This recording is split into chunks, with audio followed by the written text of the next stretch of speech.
नमस्कार, मी विशाल परदेशी. मुद्दा महाराष्ट्राच्या मध्ये आपलं सगळ्यांचं स्वागत. सुरुवात करूयात एका मोठ्या बातमीने. राज्यातील सहकार क्षेत्रासाठी मोठी बातमी अशी आहे की केंद्रीय मंत्री आणि सहकार मंत्री अमित शहा यांनी आज एक महत्त्वाची बैठक बोलावली आहे. बैठकीला केंद्रीय रेल्वे राज्यमंत्री रावसाहेब दानवे, देवेंद्र फडणवीस, राधाकृष्ण विखे पाटील आणि हर्षवर्धन पाटील उपस्थित आहेत. आजच्या बैठकीत सहकार खात्यावर काय चर्चा केली जाणार याकडे सर्वांचं लक्ष लागलं.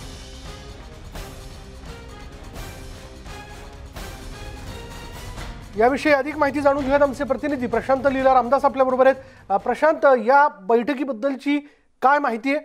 या बैठकीत सहकार क्षेत्राला घेऊन काही महत्त्वाचा अजेंडा समोर ठेवण्यात आलाय का? महत्त्वाचं म्हणजे जर बघितलं नुकतेच देवेंद्र फडणवीस माजी मुख्यमंत्री आणि विरोधी पक्ष नेते हे दिल्लीत पोहोचल्यानंतर थेट ते आता नुकतेच नॉर्थ ब्लॉक परिसरामध्ये म्हणजे नॉर्थ ब्लॉक परिसरात जे कार्यालय आहे केंद्रीय गृह मंत्रालय आणि सहकार मंत्री जे आहेत अमित शहा यांच्या कार्यालयात पोहोचलेले आहे. बैठकीला सुरुवात झालेली आहे. पण त्यापूर्वी महत्त्वाचं म्हणजे रावसाहेब दानवे यांच्याकडे सर्व नेते एकत्र आले होते आणि तिथे देवेंद्र फडणवीस यांनी त्या संपूर्ण बैठकीला मार्गदर्शन केलं आणि बैठकीमध्ये कुठल्या कुठल्या विषयावरती चर्चा व्हावी या सगळ्या संदर्भात सर्व नेत्यांसोबत चर्चा केल्यानंतर ते संपूर्ण शिष्टमंडळ जे देवेंद्र फडणवीस यांच्या नेतृत्वात आलेलं आहे त्या शिष्टमंडळात जर बघितलं तर केंद्रीय कोळसा आणि रेल्वे राज्यमंत्री रावसाहेब दानवे आहेत, याशिवाय राधाकृष्ण विखे पाटील आहे, हर्षवर्धन पाटील आहे माजी सहकार मंत्री, त्याशिवाय धनंजय महाडिक आहे, याशिवाय जगदीश राणा आहेत, याशिवाय जर बघितलं आपण राहुल कुल आहेत. असं एक मोठं शिष्टमंडळ भारतीय जनता पक्षाच्या नेत्यांचं एक मोठं शिष्टमंडळ जे खास करून साखर उद्योग आणि सहकार क्षेत्राशी संलग्नित असणारे जे नेते आहेत त्यांचं हे शिष्टमंडळ आहे. ते सर्व शिष्टमंडळ इथं पोहोचलेलं आहे आणि महत्त्वाचं म्हणजे या बैठकीमध्ये कर्जाची पुनर्रचना करण्यासंदर्भात एक अत्यंत महत्त्वाची मागणी करण्यात येणार आहे. राज्यामध्ये साखर उद्योग संकटात आहे याच प्रकारचं वक्तव्य सकाळी पंकजा मुंडे यांनी दिलं होतं. त्यानंतर त्यांचा देखील एक साखर कारखाना आहे आणि त्यानंतर आता ही संपूर्ण जे शिष्टमंडळ आहे ते इथे आलेलं आहे. त्यांची प्रमुख जी मागणी आहे ती कर्जाची पुनर्रचना करण्यात यावी. यासाठी हे अतिशय महत्त्वाचं आहे की ही बैठक राज्यातील साखर उद्योग आणि सहकार उद्योगाला एक धोरणात्मक निर्णय कसा देता येईल, धोरणात्मक निर्णयाच्या माध्यमातून राज्यातील सहकार क्षेत्र आणि सोबतच साखर उद्योगाचं क्षेत्र याला एक मोठा उभारी देण्याकरिता ही अत्यंत महत्त्वाची बैठक आहे. आपल्याला माहीत असेल की केंद्रीय गृहमंत्री हे साखर संदर्भातली जे शुगर GOM आहे ज्याला साखर संबंधातली केंद्रीय मंत्रिमंडळाचं मंत्रिगट संबोधलं जातं त्या मंत्रिगटाचे ते प्रमुख देखील आहे. त्यामुळे धोरणात्मक निर्णयाच्या बैठकीत होईल अशा प्रकारची शक्यता व्यक्त केली जात आहे. धन्यवाद प्रशांत या सगळ्या माहितीबद्दल. सहकार क्षेत्राशी निगडीत ही एक महत्त्वाची बैठक मानली जाते आणि या बैठकीत भाजपचं महाराष्ट्राच्या नेत्यांचं एक महत्त्वाचं शिष्टमंडळ आज तिथे उपस्थित आहे. पुढे पाहूयात. पीक विमा कंपनीला शेतकऱ्यांनी दिलेले तक्रारीचे फॉर्म उसाच्या एका शेतात फेकून देण्यात आल्याचा प्रकार नांदेडमधील नायगाव तालुक्यातील अंतरगाव शिवारात समोर आलाय. सप्टेंबर महिन्यात झालेल्या अतिवृष्टीमुळे या भागातील शेतीचं नुकसान झालं होतं. शिवाय नदीचं पाणी देखील शेतात साचलं होतं आणि त्यामुळे सोयाबीन आणि अन्य पिकांचं मोठं नुकसान झालं आणि झालेल्या नुकसानीचा पंचनामा करण्यासाठी पीक विमा कंपनीच्या प्रतिनिधींनी बाधित शेतकऱ्यांकडून तक्रारीचे फॉर्म भरून घेतले होते. फॉर्म भरून घेताना विमा कंपनीच्या लोकांनी शेतकऱ्यांकडून पैसे देखील वसूल केल्याचा आरोप शेतकऱ्यांनी केलाय. गावात एकूण 1246 शेतकऱ्यांचे फॉर्म भरून घेण्यात आले होते आणि फॉर्म भरून घेतल्यानंतर ते सर्व फॉर्म उसाच्या एका शेतात आढळून आले. अंतरगावमधील शेतकरी किशन शिंदे यांच्या शेतात जवळपास 450 फॉर्म आढळलेत आणि या प्रकारानंतर शेतकऱ्यांनी तीव्र नाराजी व्यक्त केली.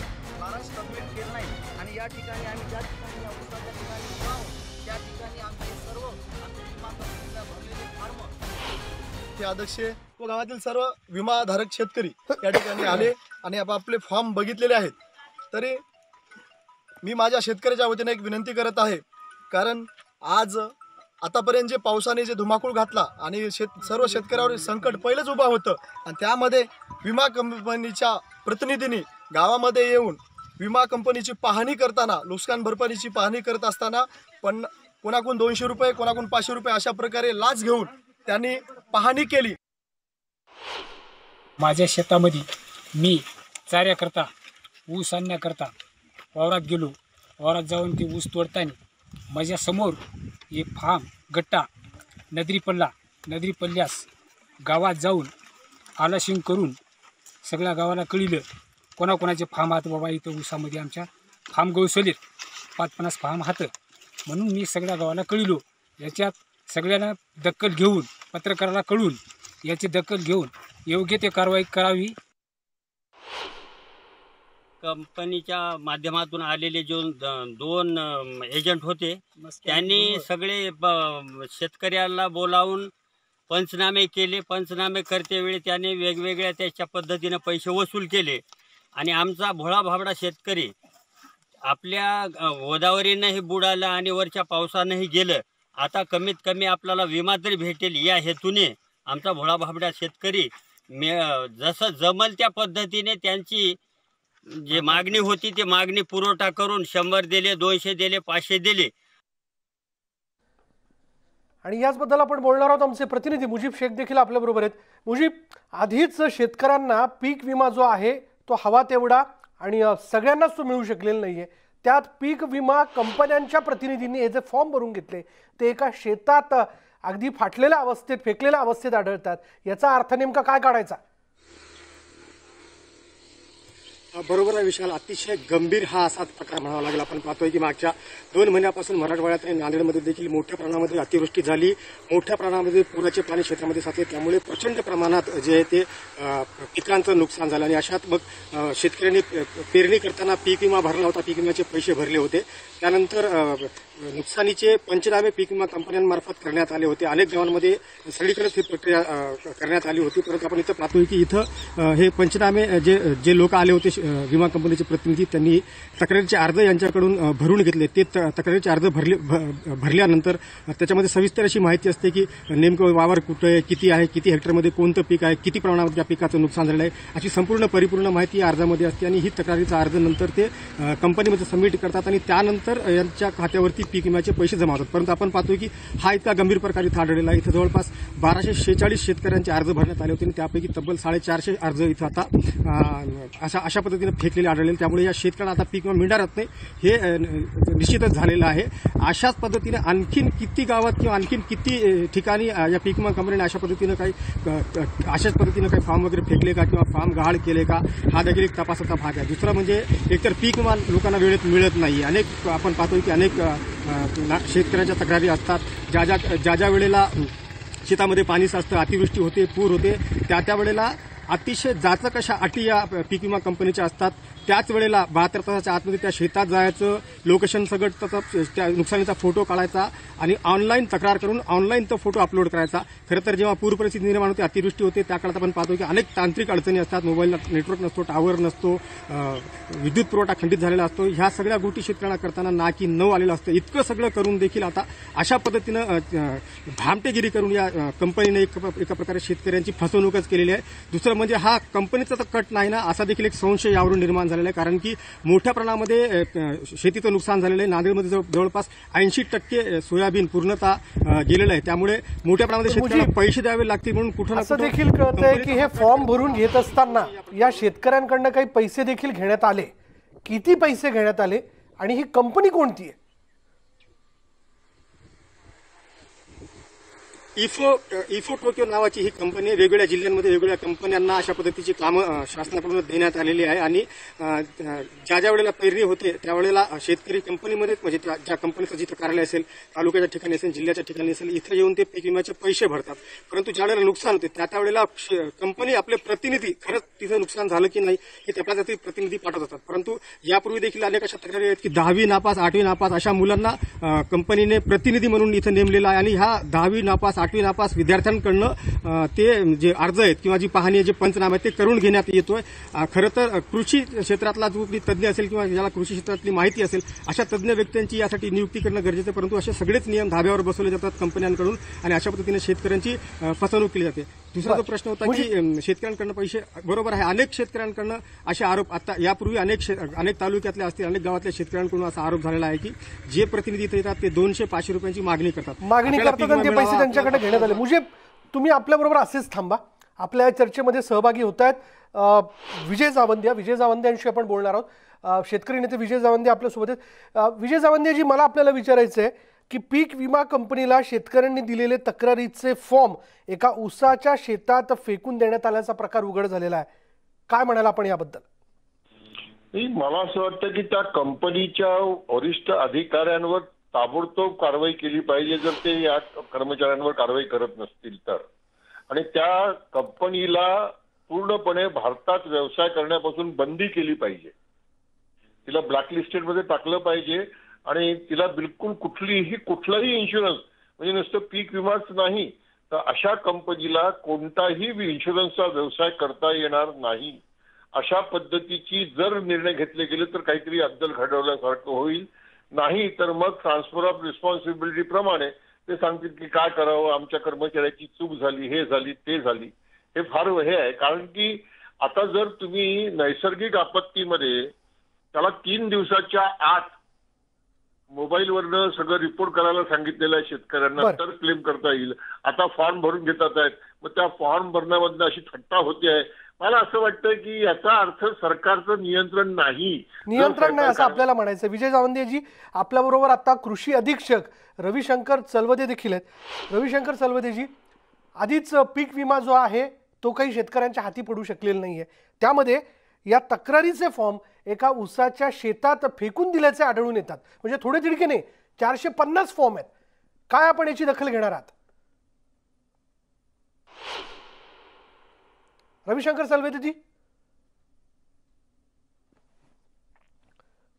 रविशंकरजी माझा आवाज येतोय आपल्याला?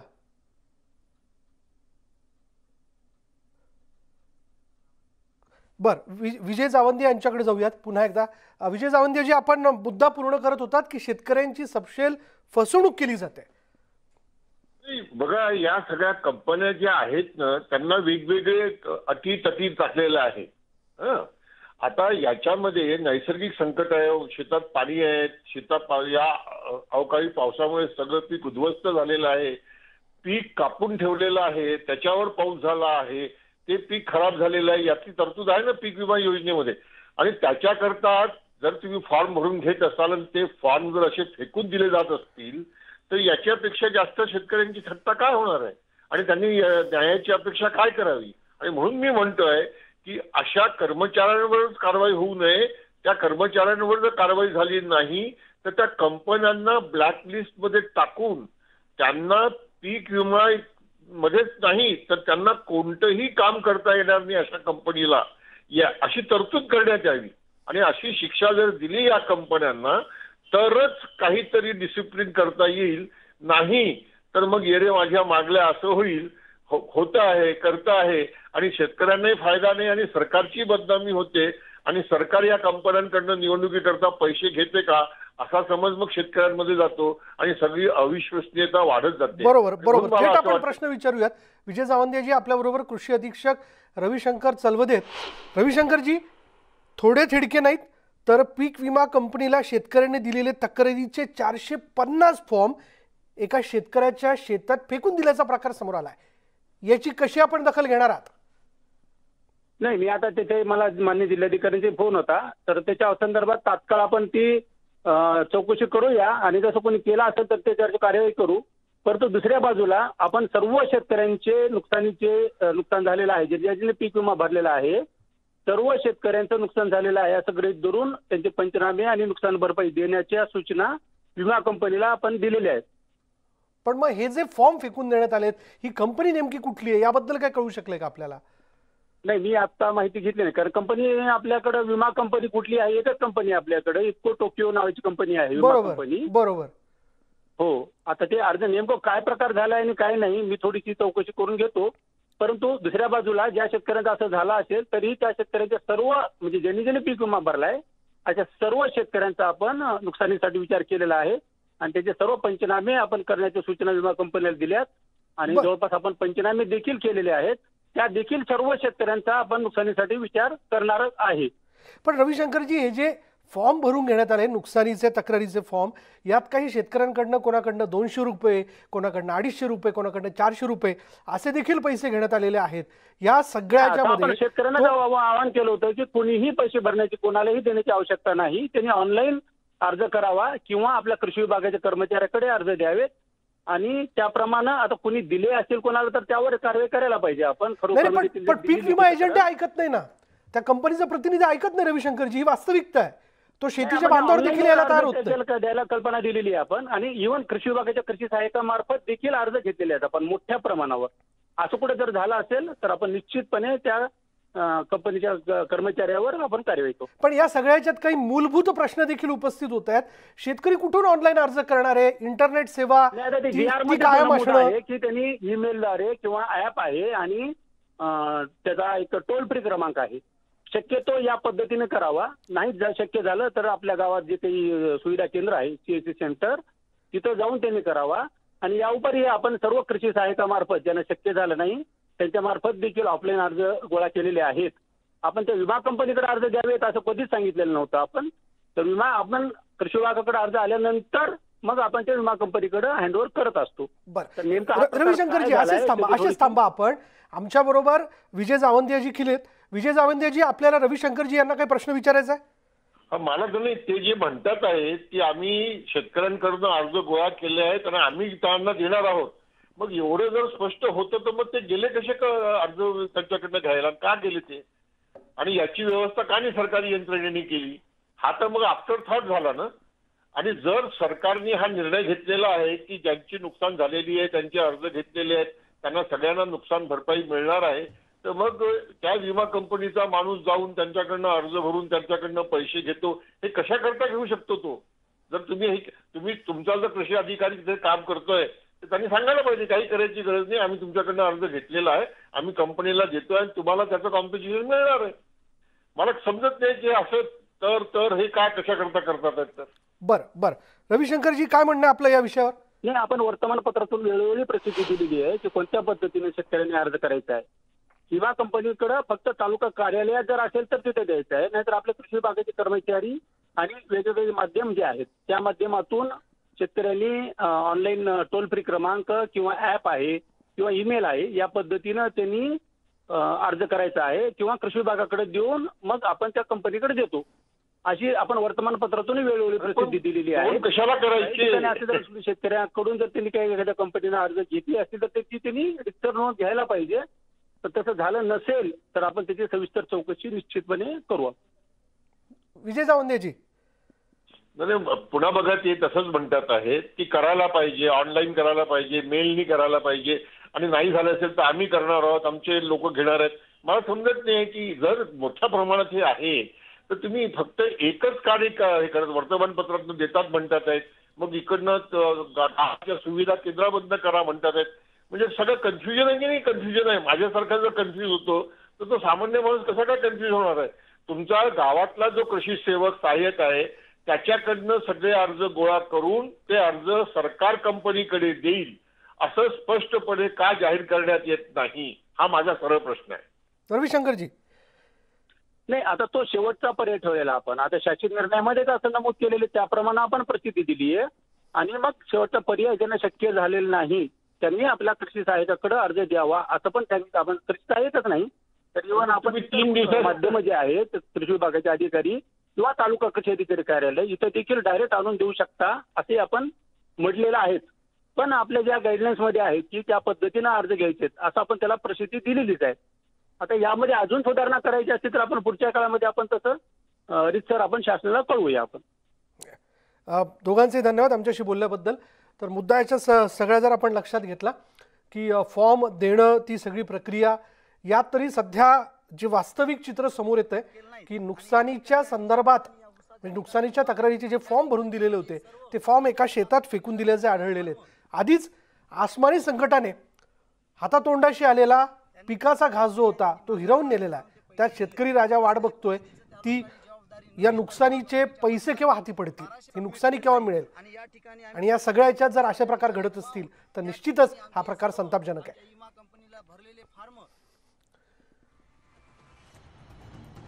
यानंतर इथे वेळ झाली का ब्रेकची ब्रेक घेऊयात. पहा फक्त न्यूज 18 लोकमत.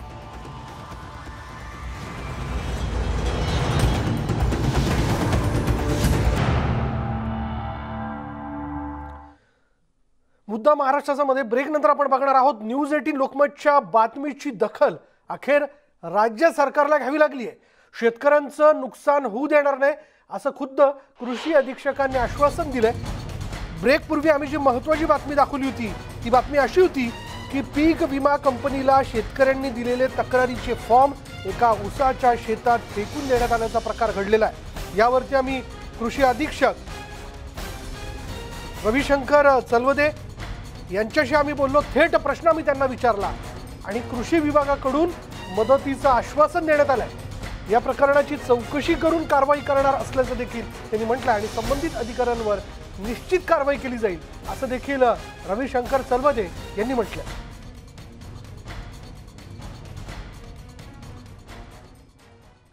यानंतर मुद्दा महाराष्ट्राचा या बुलेटिनमध्ये इथेच थांबणार आहोत। पहा फक्त न्यूज 18 लोकमत।